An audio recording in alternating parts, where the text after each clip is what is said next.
Houthi विद्रोहियों के एक कार्गो जहाज को कब्जे में लेने से इजराइल के प्रधानमंत्री आग बबूला हो चुके हैं। उन्होंने इसे ईरान की तरफ से इंटरनेशनल जहाज पर हमला बताया।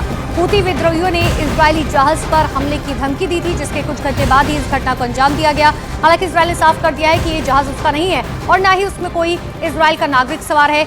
एक दिन पहले यमन के हूती विद्रोहियों ने 25 क्रू मेंबर वाले कार्गो जहाज पर कब्जा कर लिया, जिसका नाम गैलेक्सी लीडर है।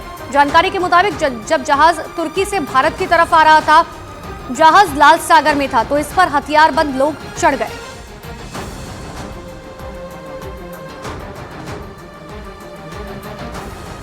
तो जिस तरीके से कार्गो जहाज को कब्जे में लिया गया है, उसके बाद से अब लगातार नेतन्याहू जो है वो आग बबूला है। दरअसल बताया जा रहा है कि लाल सागर से जब ये जहाज गुजर रहा था और भारत की तरफ आ रहा था, तभी इस पर कुछ हथियारबंद लड़ाके चढ़ गए, जिसके बाद अब ये बताया जा रहा है कि इस जहाज को हाईजैक कर लिया गया है, जिसमें 25 क्रू मेंबर शामिल है। लेकिन इजराइल की तरफ से साफ तौर पर कह दिया गया है कि ना तो ये जहाज हमारा है, ना ही इस पर कोई इजराइल का नागरिक सवार है।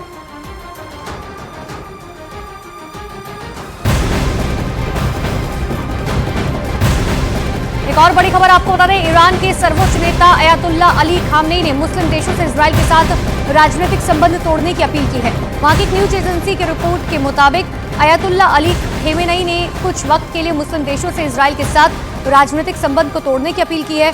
पिछले हफ्ते मुस्लिम देशों के गठबंधन OIC की बैठक में इजराइल पर प्रतिबंध लगाने पर सहमति नहीं बन पाई थी, जिसके बाद अब ईरान के सर्वोच्च नेता ने इजराइल से कम राजनीतिक संबंध तोड़ने की बात कही।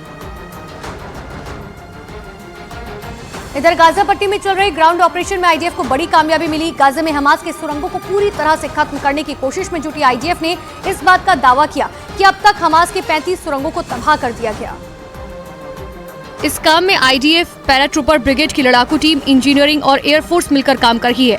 IDF ने दावा किया कि गाजा के शेख एजालिन और रिमल इलाके में हमास के आतंकियों के साथ उनका टकराव हो रहा है।